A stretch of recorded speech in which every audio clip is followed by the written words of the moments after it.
Inclusion. I am not the Black Women's Leadership Council, ladies. I am Sarah Lomax Reese, the president and CEO of WURD.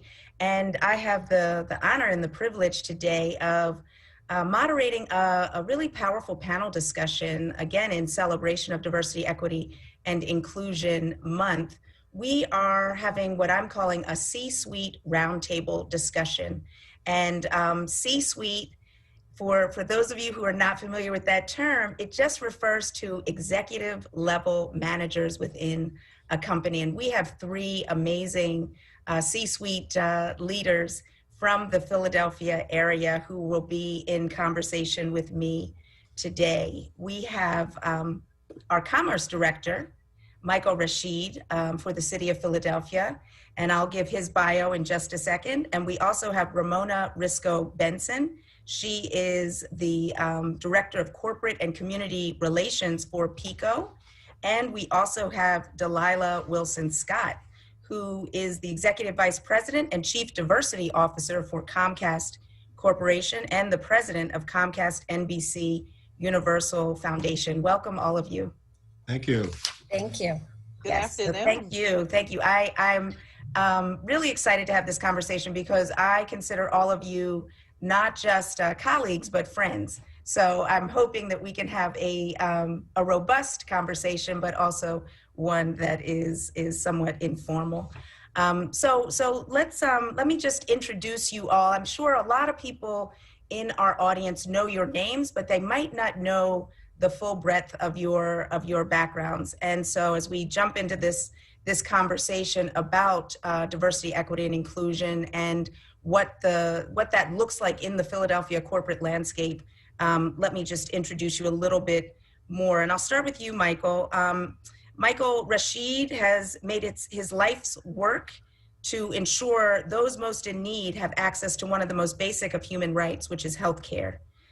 He was inspired to a lifetime of service by accompanying his father on his rounds on behalf of the Negro Health and Tuberculosis Association during his youth in Birmingham, Alabama.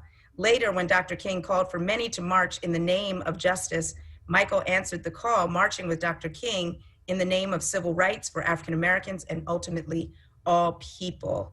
And Michael has a long career in the healthcare industry, starting with serving as the CEO of Total Healthcare in Baltimore, Maryland, one of the nation's first managed care plans.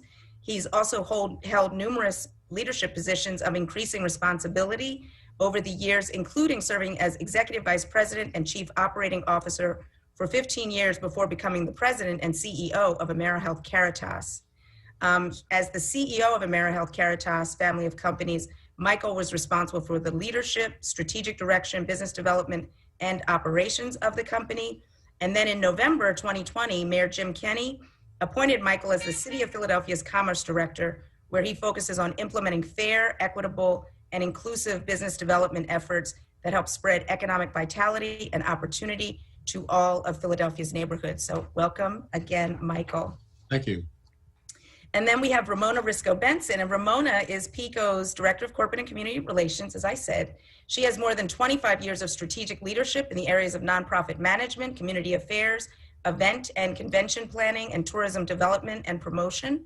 She oversees PICO's corporate social responsibility strategy while leading a team that directs the company's corporate philanthropy, employee giving, sponsorships, vulnerable customer outreach, workforce development, and employee engagement programs. And she joined PICO after serving as the president and CEO of the African American Museum in Philadelphia, where she led a turnaround strategy, directed a multi-million-dollar building renovation project, and installation of a nationally recognized exhibit in the early life of African Americans in Philadelphia, known as Audacious Freedom. Under her leadership, AMP significantly increased attendance, museum membership, programming, and stakeholder investment. And Ramona also owned her own consulting firm for 12 years called Risco and Associates, providing capacity building services to nonprofits. Welcome, Ramona. And then we have, last but certainly not least, Delilah Wilson-Scott. She's the Executive Vice President and Chief Diversity Officer of Comcast Corporation and President of the Comcast NBC Universal Foundation. In this role, Delilah oversees all diversity, equity, and inclusion initiatives and philanthropic strategy for the corporation, including the company's $100 million commitment to advance social justice and equality. Delilah also leads Comcast community impact initiatives, working across the organization to provide strategic leadership throughout all aspects of its corporate social responsibility programs, including employee engagement and volunteerism. In addition, Delilah oversees efforts to utilize Comcast's world-class media platforms to bring greater attention to the work of their philanthropic partners. In 2020, Comcast provided nearly $500 million in total support to 4,500 nonprofit partners, sharing Comcast's commitment to creating a more connected and equitable world. And Delilah joined Comcast in 2016 after more than 16 years at JP Morgan Chase and Company, where she served as head of global philanthropy and president of the JP Morgan Chase Foundation. Woo, you guys got, and I didn't even read your whole bios, I just took a little snippet. So great to have you all here. And well, so I want to start. Sarah, you didn't read your bio. Let's hear your bio. I'm no. I'm the CEO of WURD, and I'm the moderator today. That's the extent of my bio, because this is really, I really want to hear from all of you. And because of this moment that we're in, where this really historic verdict was just delivered yesterday, and it was almost a year. May 25th is when George Floyd was killed, and that explosive racial justice protests and uprising really took off, not just nationally, but globally. And in part, I want to start there because of this moment that we're in right here, right now. Everyone's talking about this, but it also relates very directly to this conversation, because so much of the increased commitment and interest in diversity, equity, and inclusion by the corporate community was sparked by the racial justice protests. And so, I wanted to ask you each, from just a personal standpoint, what does this moment mean to you, having, because you all are African-American people as well as corporate leaders. How has this moment resonated with you, and what are some of the things that you're thinking or feeling or hearing just about this moment? And I'll start with you, Delilah. I think what we all know, and sometimes it's hard to forget, right, is a life was lost, and for his family, that void will never be replaced. So thoughts and prayers to the family for sure. But it is a historic moment. It is a historic verdict in so many ways. I mean, people around the world watching this case, and even yesterday, right, I was holding my breath as the verdict was read or about to be read, because I think so many of us have been in a situation before where there wasn't accountability for similar situations. And even in cases where you might feel there is overwhelming evidence, we all have been in that place where we felt like accountability was not at the table. That said, it was a catalyst for so many people to watch that 9 minutes last year, to think about how real and tangible it was for so many people. I mean, we have to experience and feel that type of adversity throughout our entire lives. But for many people, 2020 was the moment they recognized how deeply rooted and seated some of these issues are. And it served as a catalyst, not just in corporate communities, but in communities broadly, globally, to reset our expectations around equity, and to acknowledge that this is a systemic issue. This is not about one isolated event. So there was some opportunity created by that moment for sure. And all of us know that the work is far from done. And, despite this one verdict, we know that there is so much more that we need to get further in our fight for equity. Ramona, what are your thoughts? No, well said.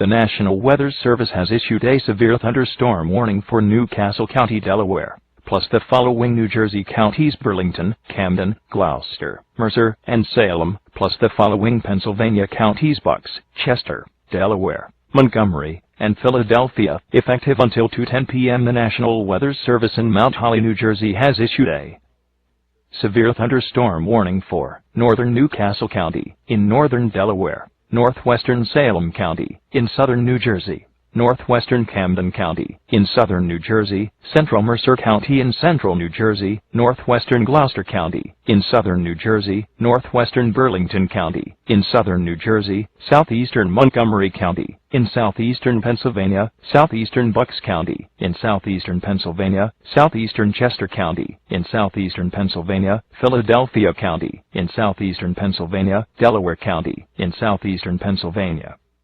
Until 2 p.m. Eastern Daylight Time. At 1:09 p.m. Eastern Daylight Time, severe thunderstorms were located along a line extending from near Cheney to near Stanton, moving northeast at 60 miles per hour. Hazard: 60 miles per hour wind gusts and quarter-size hail. Source: radar indicated. Impact: minor damage to vehicles is possible. Wind damage to roofs, siding, trees, and power lines is possible. Locations impacted include Philadelphia, Trenton, Camden, Wilmington, Newark, Westchester, Gloucester City, Cherry Hill, Bensalem, Evesham, Mount Laurel, Ewing, Chester, Willingboro, Deptford, West Deptford, Princeton, Florence, Belmar, and Yeadon.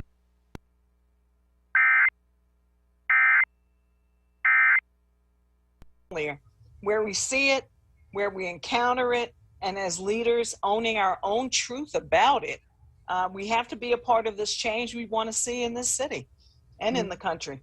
So absolutely. Absolutely. Michael Rashid, you marched with, with Dr. King or in Alabama. So like, what does this moment mean for you?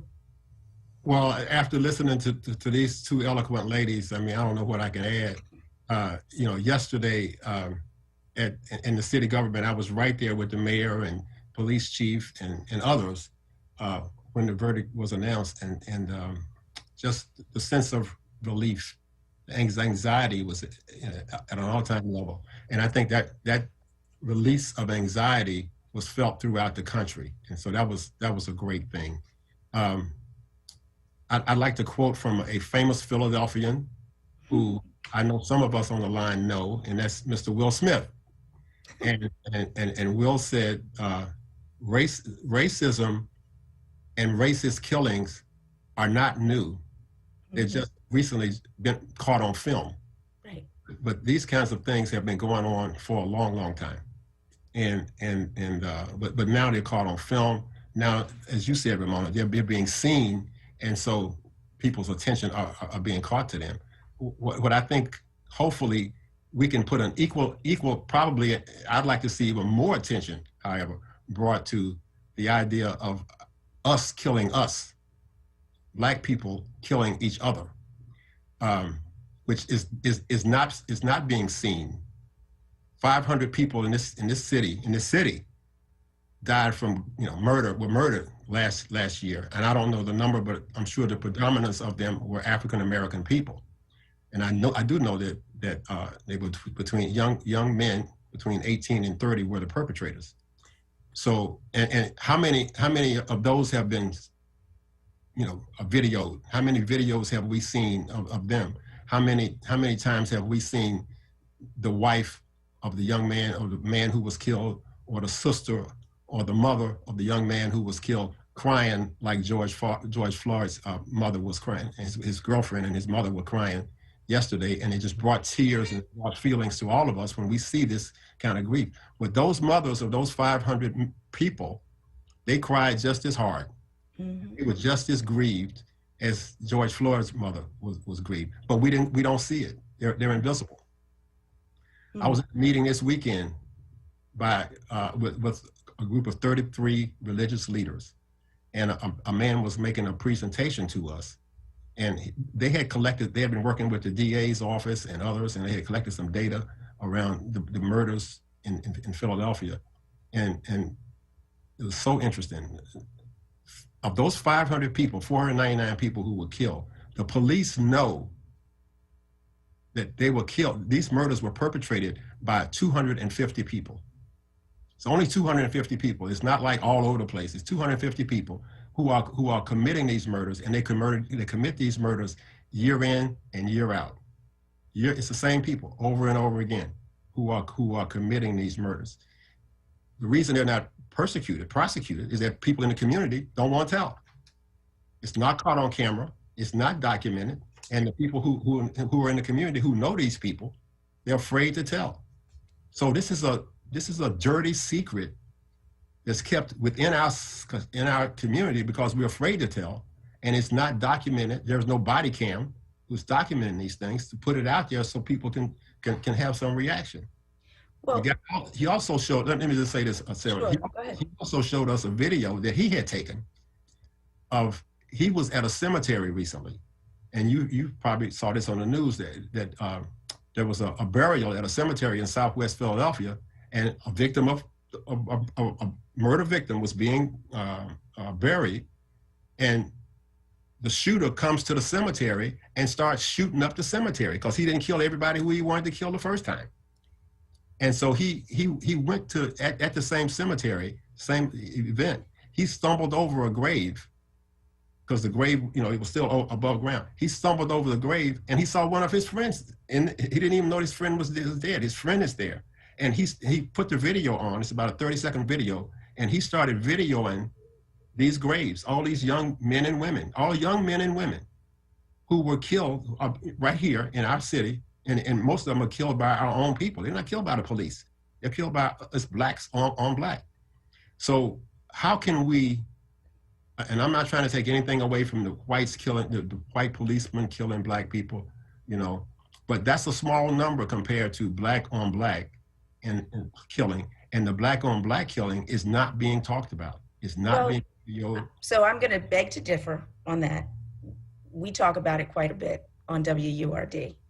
And I think that the point of this conversation, it's all connected. Everything we just talked about is connected because the reason we have some of these systemic problems is because of systemic wealth inequality, racial health disparities, educational inequalities. And a lot of it stems, it is centered in poverty and generational poverty and lack of access to a lot of different resources and opportunities. And you all are here. We are talking about what the corporate community's responsibility is, what this diversity, equity, and inclusion, particularly in a city like Philadelphia that has the highest poverty rate of all the major cities in the country.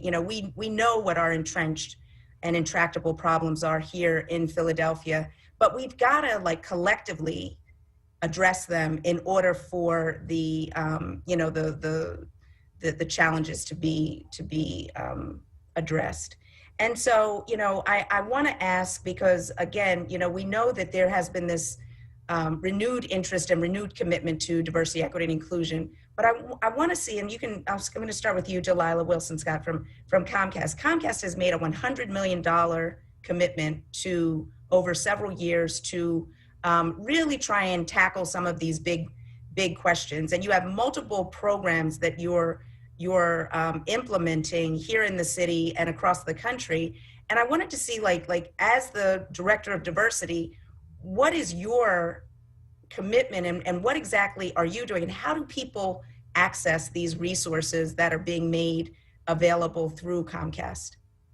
Absolutely. Thank you, Sarah. I mean, the one thing I can say is it's going to take considerable time and focused effort and urgency to address the issues that we're talking about. You mentioned systemic and structural racism and how that leads to many different issues and outcomes. And I think what when I think about the corporate community in particular and sort of how we can impact social justice, at the end of the day, it's about how we can impact economic justice. Because if we didn't have the narrowing middle class, the type of wealth inequity, the lack of access in our communities, some of these other issues wouldn't necessarily be as exacerbated. We saw that with COVID. So for us, we took a step back, and a lot of times people think about corporations and how they play a role in diversity, and they limit that or narrowly define that as it's just about workforce representation. Companies are well positioned to do a lot more than just increase their workforce from a diversity standpoint. We have to look at all the different stakeholders in our work and how we're impacting them. So for our philanthropic commitment, we wanted to think about where are we uniquely positioned, where are we bringing expertise to the table, and more importantly, where are we bringing more than money? Because that's what matters at the end of the day. So it was all steeped in best way we can support social justice, to think about economic justice first. So we really wanted to double down on our commitment to digital equity. So while we have the $100 million commitment in place, we recently announced for the next 10 years, we'll be putting $1 billion into digital equity, because we feel like connectivity is one issue, and that was definitely brought to light during COVID. Many people that live right here in Philadelphia, where Wi-Fi is readily available, don't have access to connectivity. And that's just one step. More importantly, though, once you get connected, once you have access to technology, how do you monetize that? How do you turn that into a skill set that can create a business, an opportunity, that you can walk away with a credential that really helps you move on that path, to get on that path to economic mobility? And we see that through digital equity, which is what we've been expanding. We also know that supporting Black-owned businesses, Black and Brown-owned businesses, is a key way to go, and is wealth creation at its core. Being able to control your destiny in that way, and not just having access to capital, but also to the important services in addition to that: mentoring, coaching, network and connectivity support, and marketing, like we're doing through Comcast Rise. In fact, next week we'll be announcing the 100 grantees, small business grantees, through our program. All BIPOC-owned businesses right here in our city. They'll receive $10,000 grants, as well as access to coaching and support to continue to grow their businesses, especially during this tough time. So those are the couple of different ways. We're tackling it a number of different ways, but we see digital skills and economic mobility at the core of everything we're doing. You're on mute. Gotta stop doing that. Mute is like the bane of my existence. Just want to reintroduce the panel. I'm Sarah Lomax-Reese. I'm President and CEO of WURD, and we're doing a special panel C-suite roundtable discussion with three amazing leaders in the corporate community here in Philadelphia. You just heard from Delilah Wilson-Scott from Comcast. We also have Ramona Risco-Benson from PICO, and Michael Rashid, who's the Commerce Director of the City of Philadelphia. And we're talking about diversity, equity, and inclusion. April apparently is Diversity, Equity, and Inclusion Month, so we got a month for everything. So Ramona, I want to go to you. What about PICO in this moment? You know, I know that you personally have been committed to these issues as an entrepreneur and as the head of the African American Museum, and now as a corporate leader at PICO. But what are kind of the tangible, actionable things that PICO is doing to wade into this moment to create more equity and access for, and I'm going to say specifically for Black Philadelphians? So let me back up for just a moment, and thanks for the way you have thoughtfully put this panel together. And I am very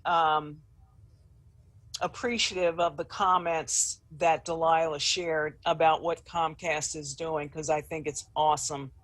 You know, when we talk about diversity, equity, and inclusion, PICO has been in this space for decades, having these conversations within the folks who work for PICO, looking at how we can engage our team members in these important and thoughtful conversations about what's going on with their work or with their experiences, with our culture, as a company, and then what is taking place externally that has led to some of the conversations that we have been having even more thoughtfully in the last year. So I appreciate the fact that the company has really provided leadership for these conversations, and the fact that employees can feel very comfortable having these discussions with leadership or with their peers about things that they feel very passionate about as it relates to some of the things that we have been discussing. I'll tell you something. For us, companies are looking at, what is the wheelhouse here? What is it that we should be focused on? What is it that we can do to move the needle? And very similar to Comcast, Independence, Blue Cross, and a number of the other companies in our city and region, we know that we have a part to play in this, and we know that we provide part of the solutions to some of these discussions that are taking place and some of the challenges being done. So for us, our CEO, Mike Innocenzo, talks about the poverty in Philadelphia and the fact that, there's more that we can do as a company to weigh in with that. So workforce development for us has become a significant part of how we are moving forward. And we are doing the other things, and I'll get to that, but workforce development for us is where we are putting our stake in the ground. Number one, we're looking at where we have. What does that mean? But go ahead. You're about to say. Yeah, we know that we can do more to provide access to the jobs that we will have available at PICO, and to the jobs that will be available through the contracting companies that work with our company. We know that we can do more to develop and train people so that they can qualify for the expectations of those roles. And so we're looking at how to have more access to the job openings with our community organizations we partner with, how to provide more support for community-based organizations we're partnered with for training and development, for being prepared for the entrance test for many of our craft roles, looking at how to educate kids so that as they move through school, they become more aware of jobs in the energy sector, and then jobs that would be open in general, whether they have a high school diploma or a college degree. So there's more that we're doing to try to support those things, whether it's partnering with Philadelphia OIC, where we have our Smart Energy Training Program, or with Community College of Philadelphia with our Gas Mechanic Training Program, with CLC, which is the Community Learning Center, providing classes for adults so that they become more familiar with the entrance exams for some of these roles. And these roles are important to us because when we talk about poverty, these jobs, in fact, are living wage jobs. These jobs are such that they can lift up families. So, our leadership is clearly focused on doing what it can to make a difference. And we're doing that with the programs that I've mentioned to you and others, but also through the team that we have installed as part of my corporate and community relations team to focus specifically on workforce development initiatives, looking at those opportunities and identifying the barriers within our company and for others so that we can really be a part of the solution when it comes to this. That's Ramona Risco Benson from PICO. We're talking with a panel of C-suite executives is what I'm calling this panel here in the city of Philadelphia. And I'm going to go to you, Michael Rashid. You know, you're the commerce director, and we have some conflicting statistics about the state of Black-owned businesses in Philadelphia. You know, the Pew Charitable Trust, I think their report in 2016 said that only 2.5% of the businesses in Philadelphia were Black-owned businesses, and some are questioning that statistic, saying it's too low. But we know that comparatively to other major cities, the number of Black-owned businesses here in Philadelphia is staggeringly low. And so, you know, like I want to ask you, as the commerce director, what can the city do to address these issues? Because I'm so encouraged by what is happening with Comcast and Pico, but as someone said before, there is this there's an urgency around this moment. And we know that these issues around poverty and lack of access to funds to invest in Black businesses has been decades and centuries long. And so how is what we're doing, both at the city level and at the corporate level, enough right now to meet the moment? No. I just asked you like 4 questions in one. Well, probably the answer for all of them is no. A statistic, we are dead last, Philadelphia. We are dead last when compared to other major cities, Atlanta, Washington, Chicago, Los Angeles, in terms of ownership of black ownership of their own businesses. We're dead last, absolutely last. But we're also, and going back to your earlier point, in terms of the connection between all of these things, we're also dead last in terms of the minimum wage being offered to people. There's 41 states that have a higher minimum wage than we do. In terms of states around us, there is no state around us that has a minimum wage even close to what, as low, close as what Philadelphia, Pennsylvania has. Even West Virginia, higher minimum wage than Pennsylvania has.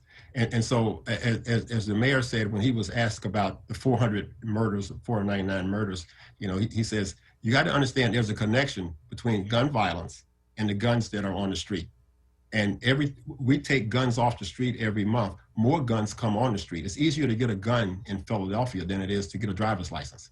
So the guns are just pouring in.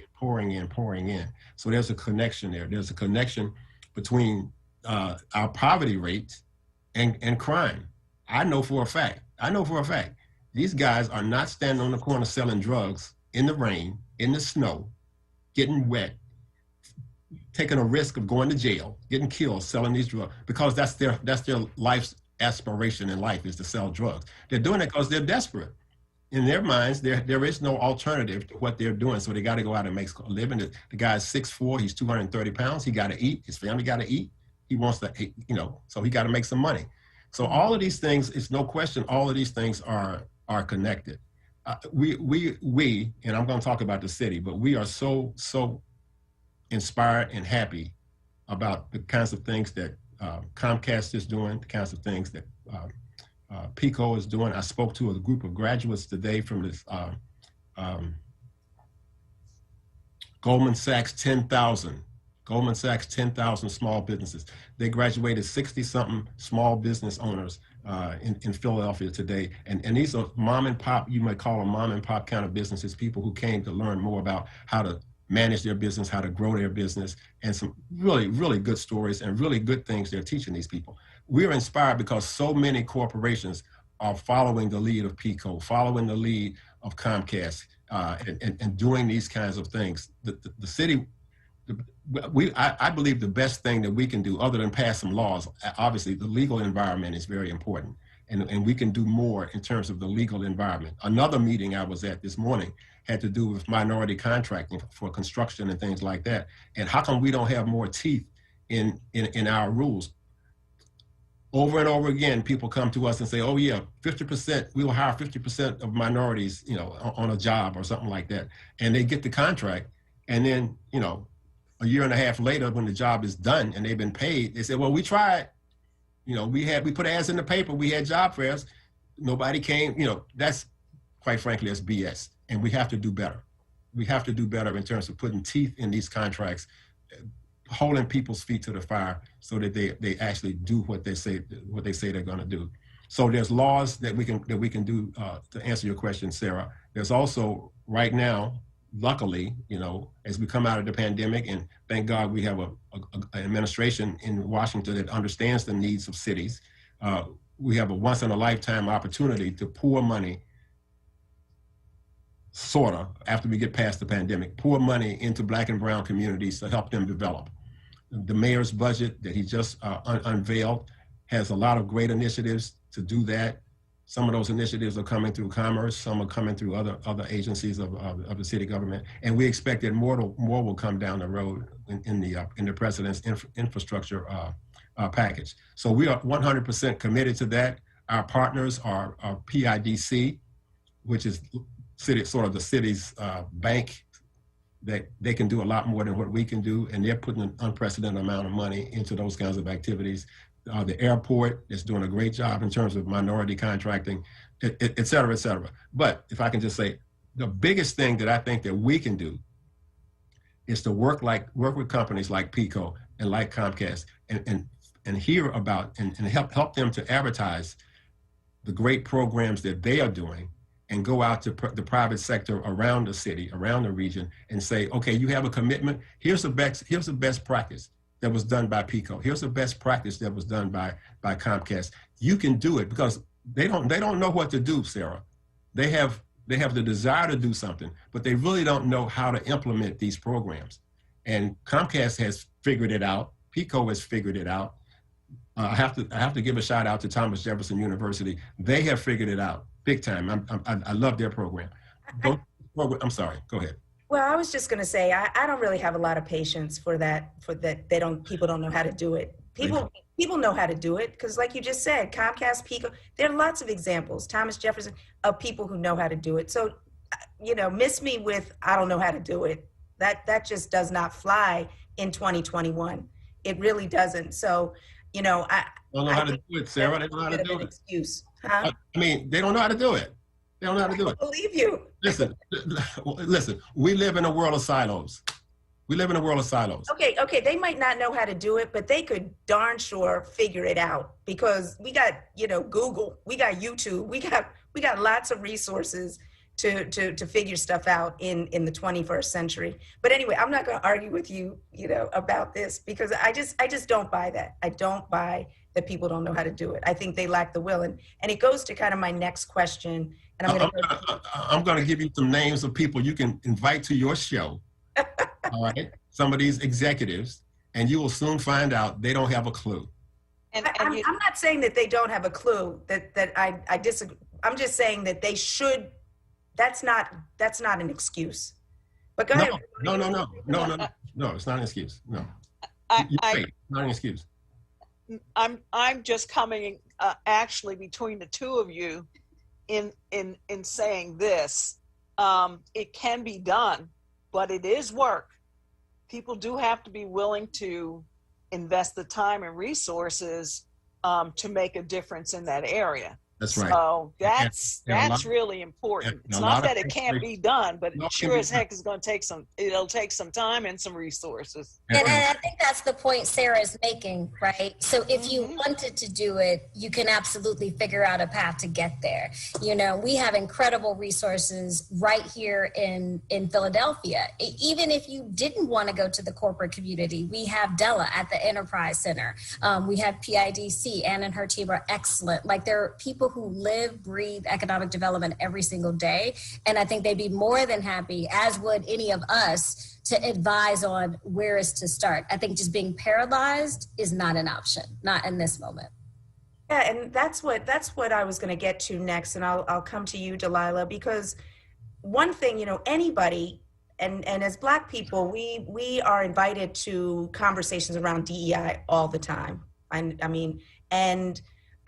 Anybody who has been in this space for any period of time knows that it's all about leadership. If the people at the top of the organization don't embrace this in like an authentic and complete way, it very rarely trickles down to the rest of the organization. And the trap that I've seen too often is like, oh, we're going to do diversity by hiring entry-level people and that's it. But I wanted to see, you know, Delilah, from your experience at both Goldman Sachs and at Comcast, like, what do you see as the thing that actually makes a difference in a corporation really owning this and putting the money and the resources and the commitment behind it in a real way? I mean, I think the first thing companies have to realize is your diversity, equity, and inclusion work can't work in a silo, right? It's not up to your chief diversity officer to create a diverse and inclusive environment. That is a shared responsibility that everyone has to be held accountable for. And you have to look across various different aspects of the company. So when we think about it here, and you know, we really put this formal structure in place a little over a decade ago, but we think about governance. So that's not just where your C-suite is, but that's where your corporate board is. We're fortunate at Comcast to have Ken Bacon on our board. He's actually our longest standing independent director, African-American, and he really challenges Brian and our corporate board and us as leaders. And the committee he chairs is the governance committee, which is who has oversight over our corporate diversity and equity and inclusion initiatives. So reporting to him on a quarterly basis, making sure the board is aware, and also using that as a point of education for people who may not have been close to diversity or just think differently about it, quite frankly, especially since last year. So governance, a big piece of it. I also think on, you know, we talked about workforce, and again, I agree with you that the easy part is hiring. The more difficult part is retention and creating an environment where people can succeed. And everybody can pop with the big hiring numbers, especially on entry level, undergraduate classes, that type of thing. But how many people are making their way through your organization? How many people are being successful? What does their onboarding experience look like, and how are they being cultivated? I think that's a big area. We know that there's so many studies that show that Black executives don't get honest feedback in their reviews, but they're also more likely not to get, you know, they might be considered high potential, but they're not tapped on the shoulder to take on more responsibility. And building those types of practices into your work is key. We already heard a lot about supplier diversity and our contractors, not just our contractors, but who they are subcontracting to.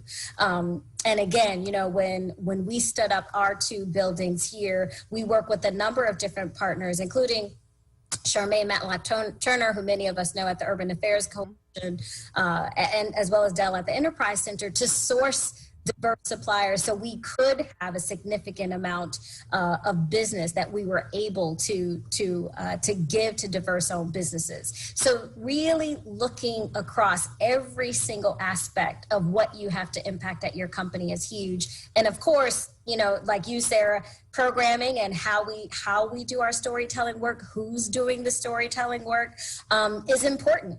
And working with different businesses to do that well and different talent to do that well is key. And you also have to be in partnership.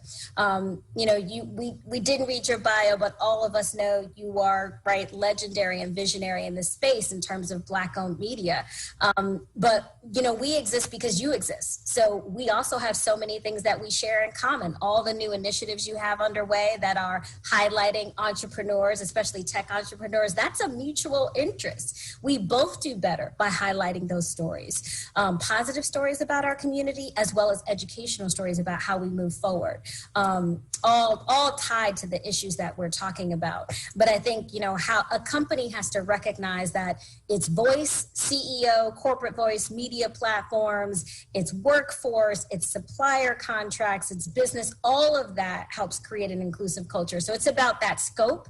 And are you willing to make sure diversity is flowing through your organization, as opposed to, oh, that's the team that sits on XYZ floor that we bring out for Black History Month. That's not diversity. That's going to get us where we need to go. Absolutely. And you know, I think the point Delilah makes is really an important one, because really when we talk about DEI, it is a comprehensive approach.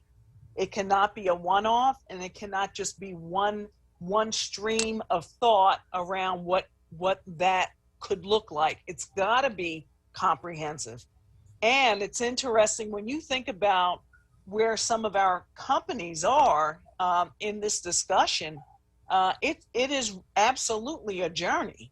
It is not something that, you did two decades ago and, we did that already and then move on to something else. It's got to be where everybody is all in at all levels, all departments, looking at how to affect change in the organization and to look at how those things that are significant about the company's resources and assets can be leveraged to support other activities similar to what we discussed with some of the external relationships. So I absolutely agree with that. Mike, I know you were clearly on that path with what you're doing with the city. Well, so Sarah, my two. Can I ask you? I want to ask you a I'm sorry. question, Michael. But and you can respond to that. But I feel like I'm being a little bit of a bully with you, Mike. A little bit. A little bit. But let me just reintroduce the panel. We're doing a special conversation today. I'm Sarah Lomax Reese, and I'm the publisher. I'm the president and CEO of WURD Radio, and we're doing a special conversation with C-suite executives for Diversity, Equity, and Inclusion Month. And we're talking with, that was Ramona Risco Benson, who is the Corporate and Community Relations Director for PICO.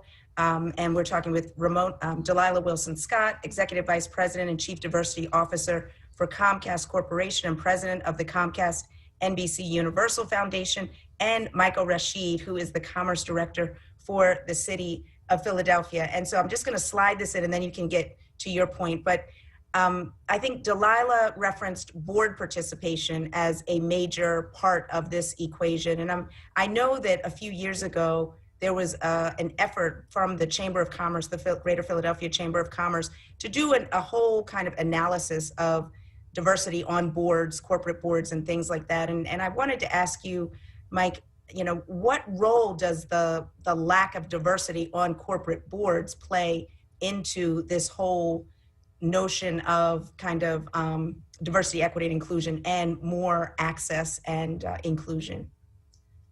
Can we extend the show for another hour? We can do a part two. How's that? Do a part two. But I just want to say that you said, I said they don't know what to do. No. This is all. I'm not just going back. But then Delilah and Ramona just talked about the most important things that they have to do. And my words, it starts at the top.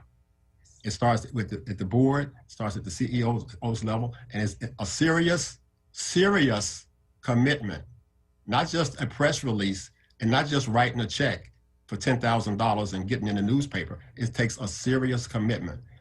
Most of them don't really understand that. Most of them that I talk to, they don't understand that this is serious, and it's a change in culture. We have a racist culture here in America. For 400 years, it's a racist culture. And that culture, there's effects of that culture in our contracting, in the way we look at potential vendors. And on the other side, there's part of this racist culture plays out in the way our vendors present themselves, quite frankly. That's something else people don't talk about. But we need to talk about that too. So that's what I mean when I say they don't know what to do. They don't understand the very basic concept that something as big as this, attacking or addressing flaws in our culture, it has to start at the very top of my company. And I'm going to take me as CEO, I'm going to take some hits if I step out here and start pushing things like that. Absolutely. That's what they don't understand. Yeah. What was that song? I don't know who recorded it, but action speaks louder than words. Yeah. Because folks do a whole lot of talking, but it's the action.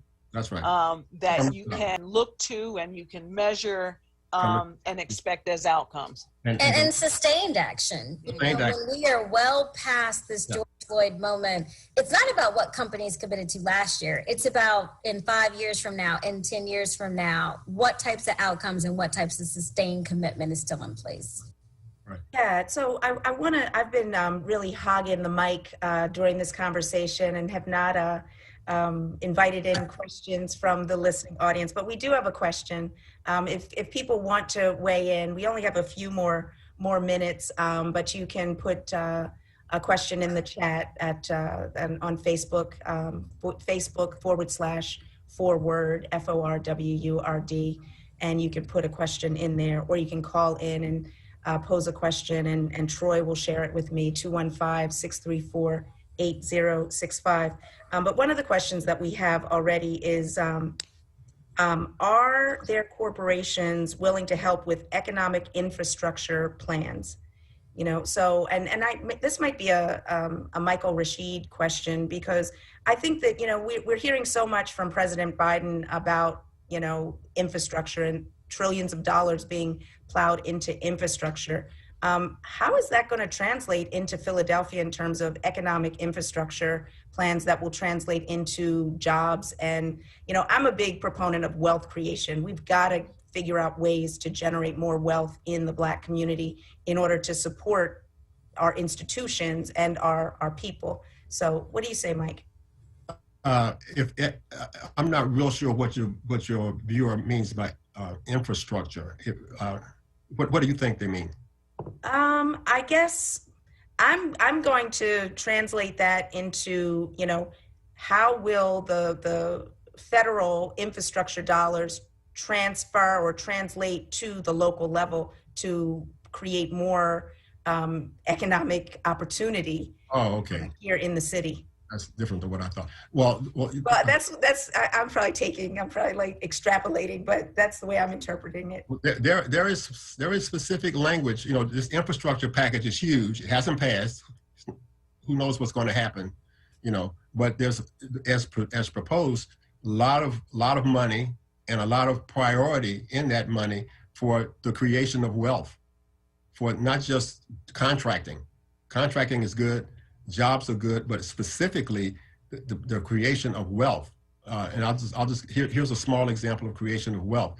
Recently, at PIDC, a young woman came to us, very small business in the neighborhood corridor, and she was being threatened with the landlord was going to go up on her rent, and if she didn't go up, pay the new price, she was going to get kicked out.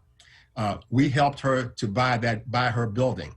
We helped her to buy her building. So now she has control, and nobody can come along and say, you know, your lease is up, double the rent, stuff like that. So this is what we really got to have. And I could talk for a long time about that, but I think, let's see if I can summarize it. I really believe that coming out of the pandemic, our neighborhood corridors are going to be way more valuable to people in the suburbs than they are right now. People are not going to be working downtown. They're going to be staying in their homes. And they're not going to want to go downtown to have lunch. They want to have lunch in the neighborhood. And some of those neighborhoods, this is our neighborhood, but they want to, and you see it happening in other cities. Some people call it gentrification. So to the extent that we can buy our business, buy our building, and actually own the corridor, we have way more control of that. Some of the money that's coming down from the federal government and from the city, quite frankly, is going to be devoted to helping people do that, so they can buy their business, they can buy their building, and actually own some of it instead of just being a contractor. Absolutely. So we're just about out of time, but I wanted to ask you each, and it'll have to be a short response, but kind of a personal question about how you arrived at this, you know, level in your career. What kind of mentors, or what kind of interventions happened in your life to allow you to move up the corporate ladder? Because it's not easy to be an African-American person at these very high executive levels. And I'm just curious if each of you could speak to maybe one either a person or an experience that made the difference in your trajectory in your career. And I'll start with you, Delilah. You know, I do think it involves having a diverse set of mentors. So when I think of my kitchen cabinet and people who have been willing to help me, I would say it started there was the first woman actually I reported to, she, you know, without my knowledge, she went to HR because she wanted to compare my compensation. When I first started working with her, she thought it was lower than where the other team members were who were at my level. And so she, on her own, got that equity study, immediately updated my compensation. And so she sort of walked me through that process. And I was, you know, first of all, I didn't even know at that point in time that she had the ability to do that, that it would be addressed if she raised it. And then, you know, I asked her, well, how was I supposed to even know? You know, like I entered the company at a set level along with other people, and other people got opportunities and bumps that I didn't even know were possible. And so she taught me a lot about, one, how to ask questions and challenge appropriately. But two, she just taught me a good lesson about, you know, you should always know where you fall compensation wise. And she did that without me even asking her to do that for me. So a lot of my earlier mentors were people who stepped out for me and saw something in me and saw potential in me that I didn't even know that I was capable of seeing myself. And then I think as you progress in your career, having people that agree with you, commiserate with you, as well as people who can challenge you on your most you know, your toughest development areas, you got to be open to that feedback and willing to address it. So just having people that I love, but having people that those truth tellers, I mean, that's been key to me being able to get to where I've been so far. And I still have a lot of work to do. You are never done. Never done. Never done. Mike Rashid, who or what influenced you to? Well, I have to give credit, a whole bunch of credit, to Mr. Dan Hilferty, who, you know, took a big chance on me when I was new to Philadelphia. I had no network, no one knew me, and he took a chance on me. And former CEO of Independence Blue Cross. Yes. So Dan Hilferty was the person. I think the activity that has projected me more than anything else has been networking. You can never do enough networking. You can never do enough relationship building, and that's another show, Sarah. We talk about networking, because I tell the young people all the time. I mean, you can never do enough. Never eat lunch alone. You know, you always put favors in the bank. Always try to help people out. You never know when those favors going to come back with interest, you know, to help you out. So, and all these things I'm saying right now, Mr. Dan Hilferty. Excellent, excellent. Ramona Risco Benson from PICO, mentors, what or who? Awesome. So I love the truth tellers. And when I think about my foundation, of course, my grandmother, my mother, and my aunt really kind of started that area of focus for me, you know, telling me the truth. But in college, University of Pittsburgh, it was Dr. Barbara Sizemore and Dr. Renelle Lilly, Teresa Lee's mother. Oh. They were awesome women who spent an enormous amount of time with me and really helped to guide my steps. When I think about coming into Philadelphia, and I've been here now about 30 years, Shirley Dennis, when she was at PICO, she was always sharing wisdom, which I thought was just pretty incredible. Amina Young, who we lost a few years ago, she was always good for, you know, how do you direct someone's steps? Delilah mentioned someone who was a big partner of PICO's, the Urban Affairs Coalition. Well, Charmaine Matlock Turner is someone I admire. I love her, and she is always very generous with her time and sharing her thoughts and wisdom. But even someone like the person that came before Michael in this role with the Department of Commerce, Harold Epps. You know, Harold is just someone who he tells it like it is. He's a truth teller. You know, he tells it like it is, but he shares his wisdom and time with you.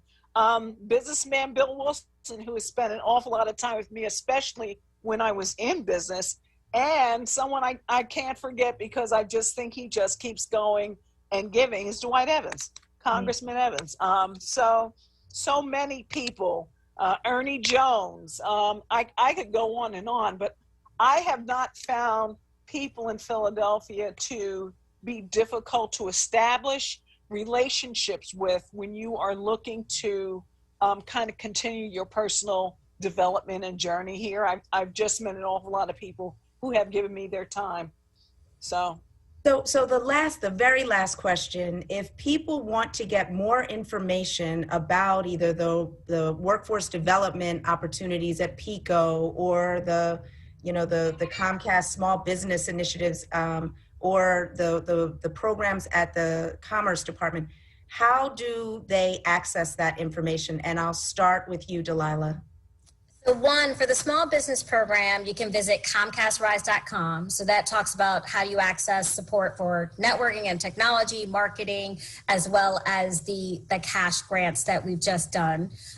In terms of all of our DEI initiatives, including how we're supporting digital equity, if you visit our Comcast corporate site, everything is there to give you more information about that also. So those would be the two places. Thank you. Ramona? And with PICO, you can absolutely start with pico.com/community. You can always start there for information on our grants, on our community programs. And we can certainly be available to you if you want to call 215-841-4791, and someone on my team can certainly take you to where you need to go or answer your questions. Michael Rashid, where should people go to get more information about what the city has to offer people or businesses? phila.gov/commerce. phila.gov/commerce. Excellent. And I know you have something that's happening twice a month where people can come in and get one-on-one. Is that what it's called? Twice a month, and it's virtual. You can get one-on-one consulting twice a month from 1 to 4, the second and fourth Monday of every month. And you can sign up right there on phila.gov. And then we have accountants, we have management experts, we have all kinds of consultants that will be available, and it's one-on-one consulting. You just sign up for it.